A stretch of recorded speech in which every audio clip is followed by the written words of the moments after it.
Hard to believe. This behemoth, this engine of destruction that cut through us like we were nothing, it's finally silent. All those lives, shattered in an instant, and for what? If only we'd known what awaited us on this forsaken rock. The McCulloch space station has just been destroyed. Peeker, sorry I sent you out beyond the drone distance parameter. Overcautious since the incident. Now you're non-functional and waiting for a replacement neurosite. Strange being droneless, lonely even with perpetual Strogg communication. Data brain, my drone is still offline. As long as you're inert, it's more rational to record to you anyway. My deployment was cancelled. What is an infiltrator without its drone? Cerberon seems empty. Almost all Strogg were sent to harvest the humans. It is quiet. As these brave soldiers took the fight to the Stroggos on the planet. TC Command, Slipgate transit successful. Stroggos, atmospheric incursion successful. Alien Overlord is go. Repeat, Alien Overlord is go. Gravity well online. Strogg fleet ready for attack. Planetary defenses, we're not ready. Planetary defense system online. Data brain. Today it rained food. Mayday! Lost all power! Our EMP generator disabled hundreds of their assault pods in one burst. My new directive, search for intact humans and bring them to receiving. Bring all other human components to processing. I'm grateful for the work, even if it is tedious. I have identified no survivors.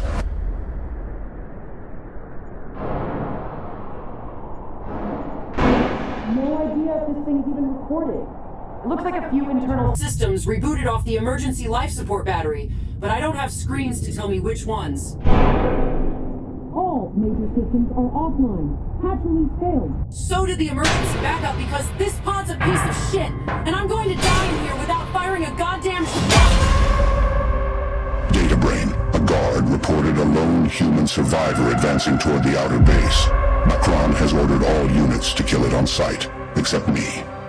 As the sole infiltrator left in Cerberon, my duty is to surveil the human and record its death. Macron gave me specific instructions not to engage the human in combat under any circumstance. Only me, irrational, but I cannot question it even if Macron seems deranged. This is Unit Alpha 808, Lance Corporal Athena Hayes, Terran Coalition Marine Expeditionary Force recording. It seems unstoppable. It has disposed of hundreds of Strogg. Location unknown. Trapped in drop pod. Sounds of engagement audible but distant and fading. The human single-handedly assaulted the incarceration complex and disabled the security grid. This should not be possible. I could stop the human. It has likely never encountered an infiltrator. It would not detect me. But I cannot question Macron. Macron sees what I am seeing. I cannot. I must. Macron, human has disabled EMP generator. To all warlords, surviving humans are making their way to your sectors. The gravity well is being targeted for destruction. One is attempting to reach the moon base. Lock down every entry point to our ships.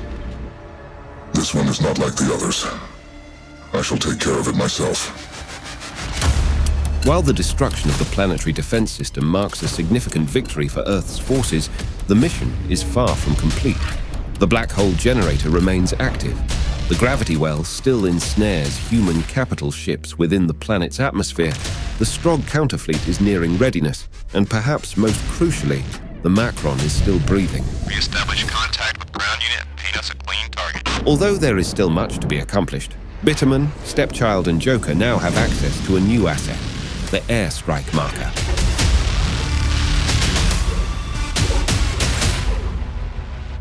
Stepchild receives orders to target a crucial anti-aircraft cannon. The successful elimination of this defense will grant Earth's air forces much-needed breathing room in the skies above. While the demolition of the cannon is a crucial step in weakening Strogg defenses, it's a task that pales in comparison to the importance of the asset it shields. The research hangars are particularly noteworthy as they house an experimental Strogg fighter. Though its capabilities are not fully understood, the urgency from command to capture it suggests that it's far more potent than standard models. For Stepchild, seizing this experimental fighter serves a dual purpose, eliminating a threat to humanity and also securing a way back to Earthfleet once the gravity well is neutralized. We establish contact with ground unit. Paint us a clean target. Meanwhile, Joker is tasked with deploying an airstrike on the Strogg refinery, a critical structure that fuels the enemy's counterfleet efforts. This refinery sits adjacent to a strategic hub, the spaceport. Serving as a vital transit point, the spaceport facilitates the movement of materials across the planet and shuttles supplies to the moon base. Given its significance, security is predictably tight. Joker will need to ingeniously stow away on a Strogg ship, blending in undetected to carry out his mission. However, a twist of fate complicates matters. The airstrike marker crucial for destroying the fuel container is nowhere to be found. Back leader to recon. 4 airstrike markers stolen by Gek Raid Party. Gek's heading back to industrial complex. You've got to be kidding me. The Geks have stolen the airstrike marker. Command is tracking them. They move fast. Now they're at the water treatment plant and back in the swamp. Well, shit. To Joker's frustration, the Geks have run off with the marker, retreating deep into their sanctuaries. This section of the swamp bears a strong resemblance to the areas he previously navigated upon his landing, yet there is a notable increase in Gek activity.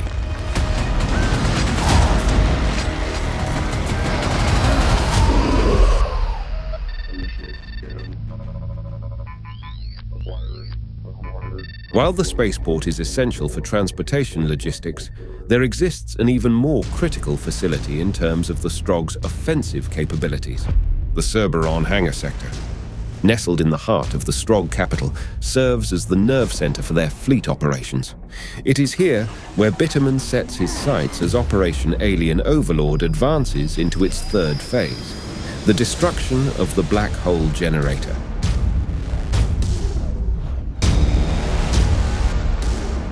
Should the Marines succeed in disabling the black hole generator, the consequences would be twofold. Not only would it cripple the Strogg's capacity for extraplanetary invasion, but it would also sever Earth's forces from their homeward path, possibly stranding them on Stroggos. The return journey could be exceedingly prolonged, echoing the extensive 69 years it took for the Strogg to send their slipgate to Earth after initially detecting human existence.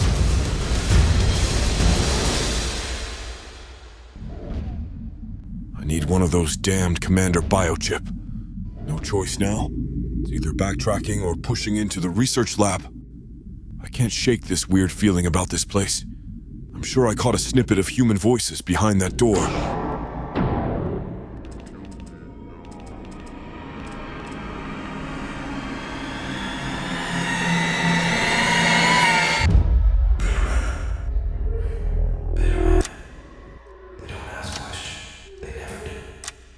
They take our flesh, studied while still awake, never really die. The horrors, our minds, hell, we ask them to help me, but they won't. Make it stop. It hurt. Please, make it stop fast now.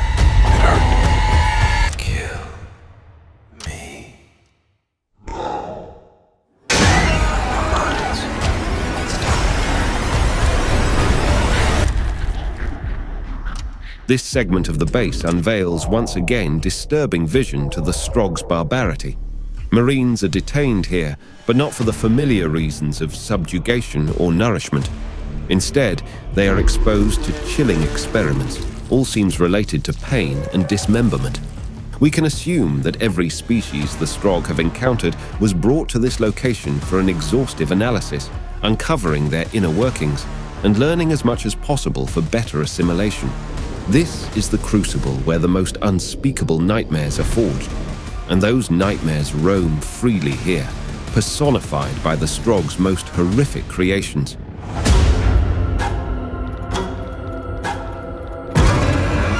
Most unnerving are the parasites, monstrous crossbreeds of canine and humanoid, fitted with nightmarish, semi-organic tubes tipped with sharp metal points.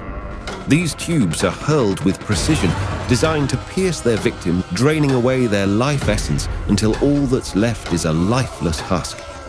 But the parasites are far from alone in their uniqueness. The brains, wretched abominations of flesh and horrors, wield similar appendages with equal sadism. These tendrils not only draw life from their victims, but also ensnare and pull them into the reach of their razor-sharp hooks. As if this weren't cruel enough, they also possess a chilling ability to emit lasers from their eyes, marking them as deadly threats at any range. Among the grotesqueries in the Strogg's arsenal, the medics stand out with a particularly macabre function. Resembling centaurs, these abominations are equipped with tubes eerily reminiscent of their terrifying kin. But instead of siphoning vitality, they use these appendages to reanimate fallen Strogg comrades, indiscriminately breathing life into whatever corpse they find. Yet, even more harrowing, a more potent variant, is the medic commander. This malevolent entity can not only resurrect, but also summon fresh Strogg reinforcements through a portal-like ability.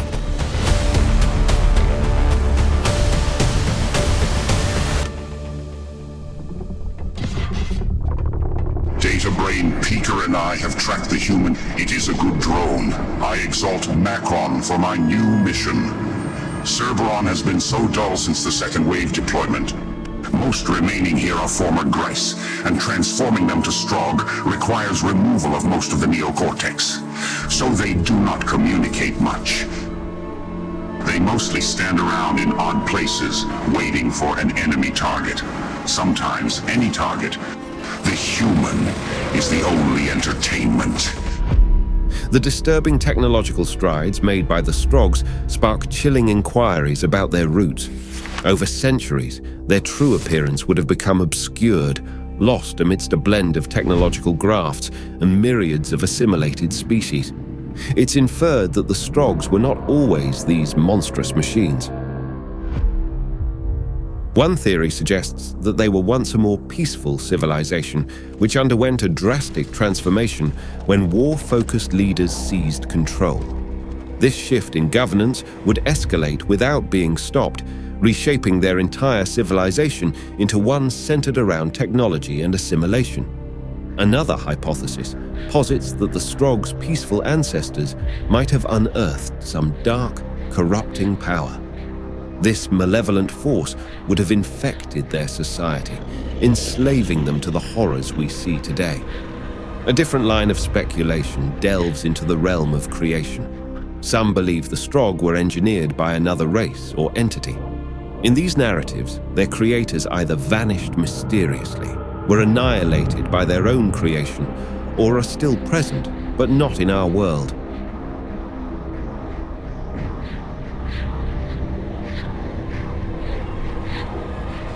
Macron, the human is nearing inner hangar.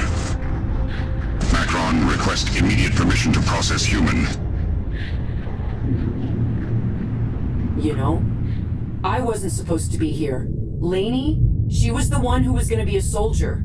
Global Defense Force officer. Follow in the footsteps, family tradition. Make mom and dad proud. They groomed her entire life for this. And she washes out 3 weeks from graduation. Didn't even try to hide that she'd done it on purpose. The war on Stroggos has largely been chronicled through the harrowing experiences of 3 tenacious Marines. However, Quake Champions widens the narrative lens, bringing forth 2 intriguing new viewpoints. The clandestine maneuvers of Infiltrator 1815, who finds himself curiously restrained from attacking Bitterman, and the unfortunate fate of Athena, who despite her adverse circumstances, has managed to survive. During the Earth invasion, Infiltrator units mastered subterfuge. They hacked systems, teleported past barriers, and could even disguise themselves to look exactly like those they'd captured. Stealthy and armed with blades for quiet kills, infiltrators were silent but deadly foes. Their most critical tool was the drone, part spy camera, part bomb, perfect for scouting and sabotage. Now, after suffering heavy losses during the Earth invasion, only one of their kind remains, marking him as a rare and valuable asset in the ongoing conflict. Then we meet Athena. Born into a military family, she joined the Terran coalition of man, driven by a quest for purpose and the desire to live up to her family's legacy, one her sister had abandoned. Her training was abruptly halted by the Strogg's assault on Earth, and years later, she found herself deployed to Stroggos as part of Operation Alien Overlord.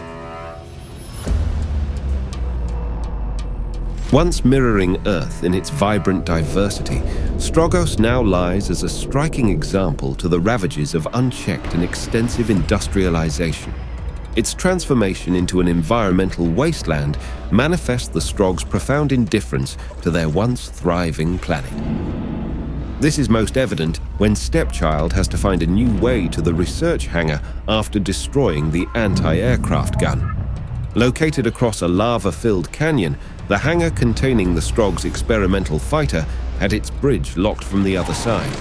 Fortunately, luck was with him. Primary target, immediate airstrike. The destruction of the anti-aircraft gun had broken a pipe, opening an unforeseen route across the perilous chasm. Driven by a colossal radioactive reactor, the facility is a hotbed of dangerous experimentation, churning out immense volumes of hazardous waste. This waste is first sealed in containment pods and then buried deep underground. However, this is merely a prelude to its final destructive chapter. The waste is ultimately consigned to the fiery depths of lava pools, unleashing plumes of toxic fumes ventilated to the outside. Beyond the limits of Cerberon, a semblance of environmental responsibility can be uncovered near the refinery in the industrial sector. Here, the water treatment plant deals with heavily polluted water, necessitating extensive treatment to lower its toxicity for what is deemed a safer release. Safer is a relative term, however, as evidenced by the heavy mutations observed in the local fauna, which have suffered significantly due to the ongoing pollution. For Joker, there's no time to dwell on these environmental tragedies, as he's immediately thrust into a desperate fight for survival against the relentless Gex. I've tracked them to their den. Every corner of this planet has its surprises. They've placed the marker atop a stone pedestal, treating it with reverence as if it's some sacred relic. And now they're chanting? At this point, I shouldn't even be surprised.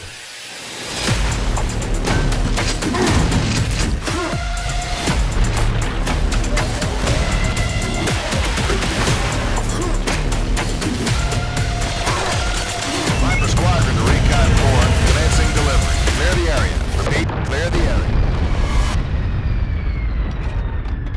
With the mission accomplished, Command informed Joker of a new plan. The hangars served as the main hub of a significant starport, where the Strogg dispatched shipments to their moon base. Intelligence has detected supplies being loaded onto a ship, but its main hatch is blocked by a force field. If Joker could sneak into the cargo, he could board the ship undetected and take control of it once inside. The nature of the cargo explained how the security won't detect him. Captured Marines, likely remnants from Joker's earlier assault, their fate and purpose for being sent alive to the moon base remain unclear. Perhaps the Strogg have special laboratories, factories, or Stroyant production facilities dedicated to that base. Their fate will remain a mystery. Ugh, the smell. Who knows how many have died in this crate? Never in a million drills did I picture winding up in a mess like this. Once the ship reaches space, I'll have to find the bridge as quickly as possible before the whole crew knows I'm here. The freighter's key sections were defined by function. The engineering bay, the heart of operations, the cargo hold, packed with supplies and, in this case, Marines. The security block, with prisoner cells and security systems, the medical bay for emergencies, and the vital system core, a nexus of the ship's operations. Command was held on the bridge, Joker's imminent target. It's here that tanks and gunners orchestrated the freighter's operations. Should the entire bridge crew be neutralized, the ship's self-destruct sequence would begin, leaving Joker mere moment to stop it.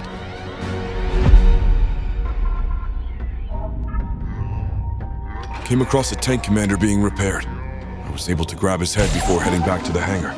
But, I don't know. There's this strange sensation of someone or something watching me.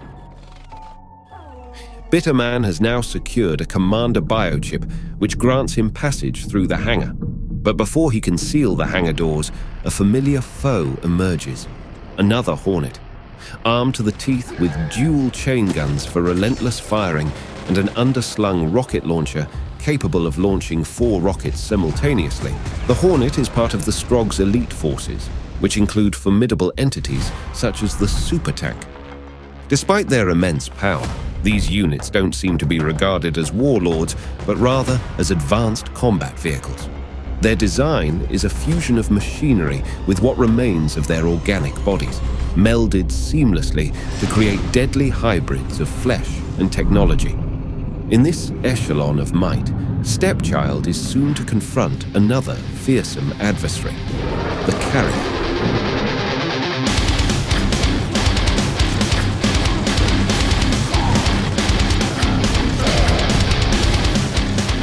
This behemoth boasted an arsenal of weapon systems, from twin chain guns and rail guns to grenade and quad rocket launchers.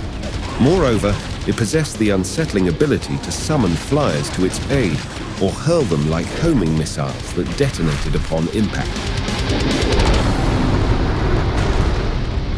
Recon Zulu 10 acquire experimental Strogg fighter, prepped for liftoff. Having vanquished the Carrier, Stepchild witnessed the Strogg fighter prototype ascend from a concealed hatch, its formidable design making clear why High Command had prioritized its capture. Now, with the advanced craft in Allied hands and his escape assured, he could focus on the primary objective, neutralizing the gravity well.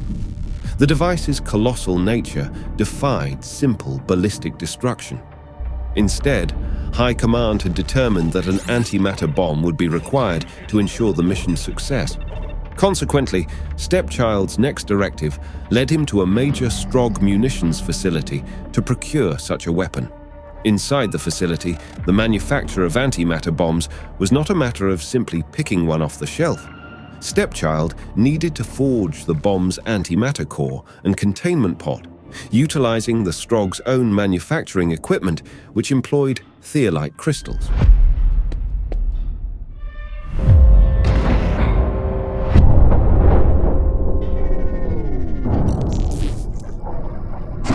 Human has disabled hangar doors. Advise.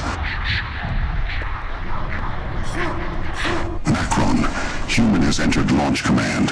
Advise. Macron, I do not understand runes or magic. Clarify. Request immediate permission to process human. Advise. Been stuck in this tin coffin for, days now. Still undetected by Strogg, which is a plus, and also undetected by TC forces if there are any left. Which means suffocation or starvation when LS systems finally run out of juice, probably soon, so yeah, that's maybe less of a plus. There it is. Strogg's most valuable technology. Who knows how much time they've used it, how much worlds they've consumed. If only our scientists could look at it and study its workings. Command was clear. Destroy it. It's too dangerous to be left standing. The generator's lifeblood is a colossal CPU tied to an elaborate grid of coolant pipes, all orchestrated by a central computer system. Complicating Bitterman's advance, the installation is heavily guarded. The narrow corridors and limited room to maneuver, amplified by the threat of powerful enemies, only complicate matters.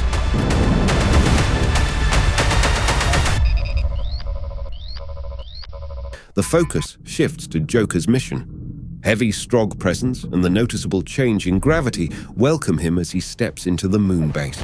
Ahead lies his crucial goal, infiltrating the command center to shut down the 4 induction coils and initiate the reactor's overload. However, the straightforward route leading to the reactor control is blocked. This forces him to reroute through a labyrinth of underground tunnels. The floor is frozen, rendering each step a precarious endeavor as guards open fire, but this also allows for unexpected agility and enhanced movement. Command, I have eyes on the reactor shutdown switch, but something's not right. It's the Macron? All units, we have target confirmation for EOD on enemy launch computers and black hole generator. Macron, human is nearing singularity generator. What if this is exactly what the Strogg wanted? Taking down their black hole generator, ensuring no one else gets their hands on it. Stranding us here on Stroggos, no reinforcements coming, leaving us isolated.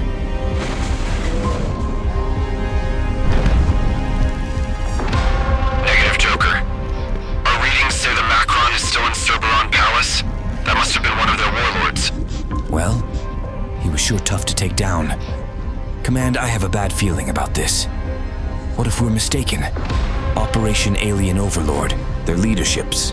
What if they can just build more of them? Macron, I have sent drone to strike human target. What if they're not what we assumed? Not just scattered units, but something more unified. Macron, condone myself will or advise immediately. Starting moon-based destruction. Getting back to evac point now. All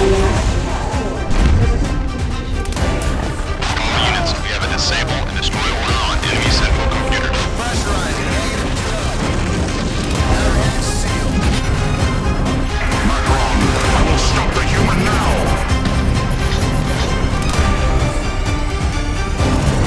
For the Strogg!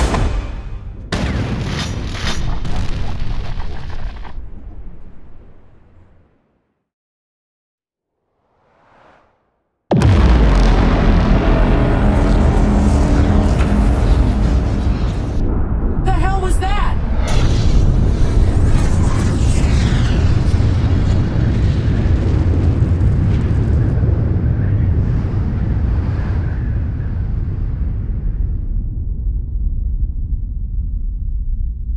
That's it, we're clear. What the hell happened down there, sir?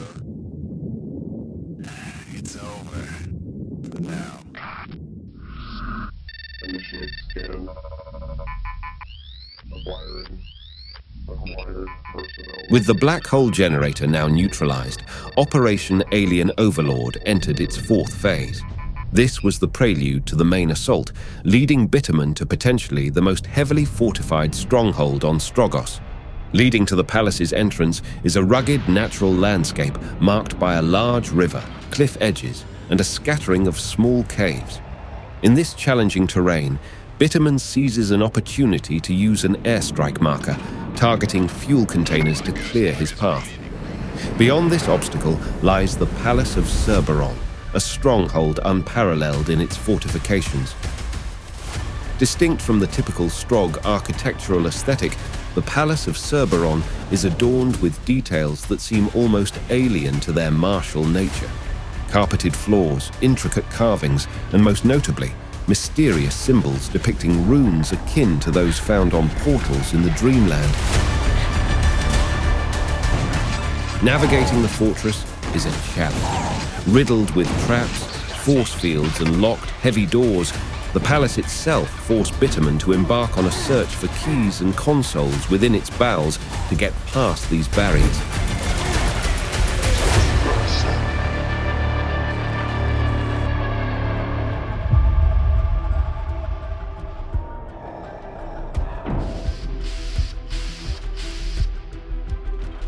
Gravity well identified, green light to disable and destroy at all cost. Priority Alpha. Stepchild, having meticulously assembled the antimatter bomb, was now at the most critical juncture of his mission, the gravity well.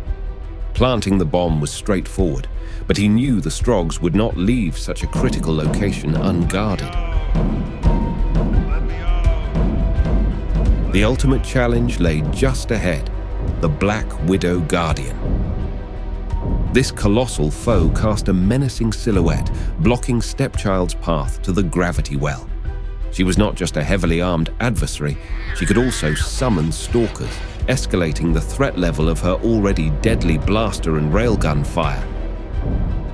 Though little was confirmed about her origins, the depictions on the walls suggested she might be one of the warlords of Stroggos, a theory that remained unverified.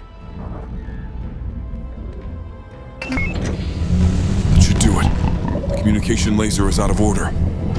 Macron is now isolated on top of his tower. Nowhere to go. For every life you've taken, this ends now. Hey, Tinhead! Ah, the human. The one-man army. You are more tenacious than it.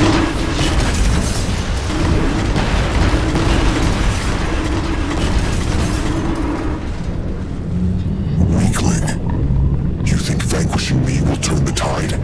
I am merely a fragment, a fleeting shadow before beings of unimaginable power. Perhaps, but every giant falls one piece at a time. Naive human. My demise would be but a ripple in the vast ocean of the Strogg's grand scheme. As for your end, I will savor every moment of your destruction, relishing in your final futile gasps. And when you are no more, rest assured, every part of you will be repurposed. And you will become one of us. We'll see about that. The Macron had retreated to his hideout, a fortress perched on an asteroid orbiting Stroggos. To Bitterman's dismay, a special asset awaited him there, the Jorg. This colossal exosuit, a fusion of mechanical and unknown biological components, was the Macron's chosen armor. Boasting remarkable resilience, the Jorg presented a formidable barrier. It had to be destroyed first before Bitterman could even hope to target its pilot. The Macron emerges as a towering figure of war, a seamless blend of machinery and the enigmatic remnants of an unknown being, its brain. This lone surviving organic element steers a daunting battlesuit equipped with a swift hyperblaster, a railgun positioned in place of a head, and of course, the mighty BFG.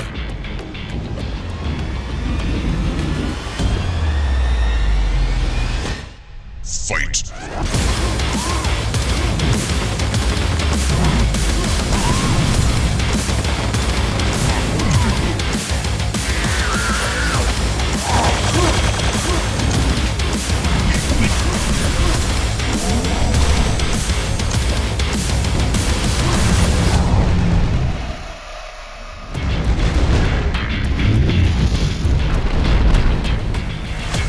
Humans are deluded if you think you can defeat us.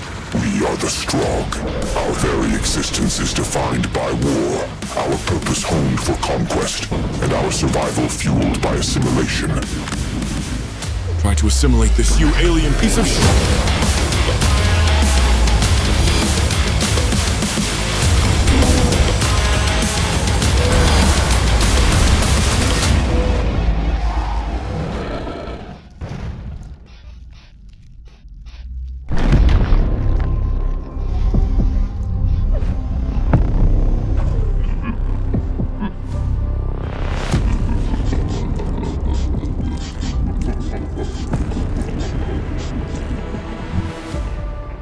Private Stepchild calling the Demos. Stepchild calling the Demos. I've planted the charges on the gravity well generator. Inform all remaining ground troops to evacuate the area.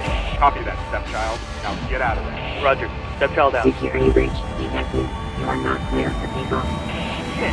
I'm not going to make it.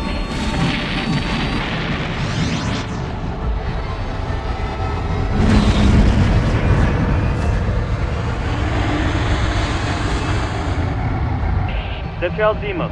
Did it work? Hell yes, it worked, Private. We're reporting total destruction of primary target and huge secondary chain reaction explosions all across the planet's surface. Nothing's living on that rock. What about the others? There aren't that many left to retrieve, Stepchild. You're one of the lucky few that made it out of that inferno in one piece.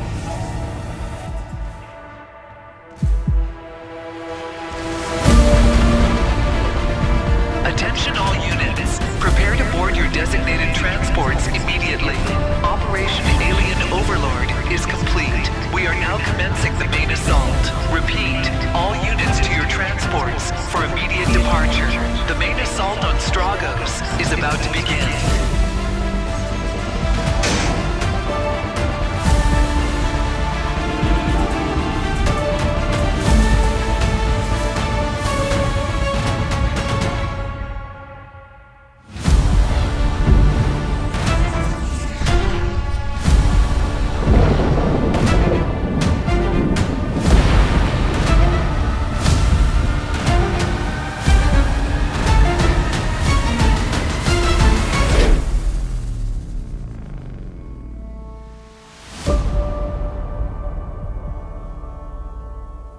Data brain, I failed. The human destroyed the singularity generator. There was a blast. I regained function after a duration. The first thing I heard was Pika circling me. I have sustained unidentified damage. Is it my neurosight? Great. Half the viewport's blocked. Best I can tell, I'm in a stone ruin. And I mean in it.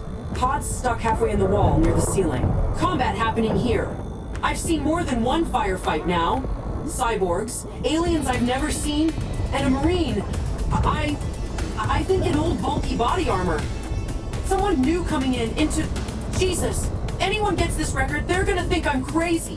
It's some kind of zombie? No cybernetics to keep him going. Just a goddamn walking corpse in medieval armor. This can't be real. Where the fuck am I? I have lost communication with the Strogg. I concluded that my optoceptors were damaged because I was seeing a landscape that was not Stroggos. But remote drone vision shows the same place. Okay, that last entry was embarrassing. Fuck. Life support's failing. Hatch still jammed. I think I can reroute power from the systems still working into an electrical discharge. If I wait until one of the cyborgs is nearby, they may see it, or feel it. If not, I'll slowly suffocate or die of thirst. If they do, they'll probably try to kill me. But they'll have to break open the pod to get to me. Maybe I can survive the first blast from one of those guns. And yeah, bad odds, but I'm dead if I don't try. The shockwave from the destroyed generator must have caused a spatial folding. I kept you safe, Databrain, and at least Pika is here with me. We must find Stroyant.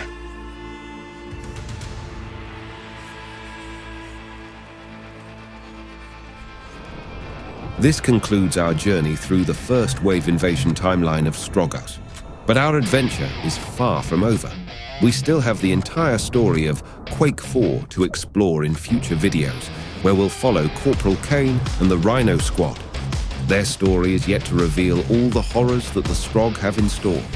If you've enjoyed this video, don't forget to like, share, and subscribe for more content. Thank you for watching. Until next time.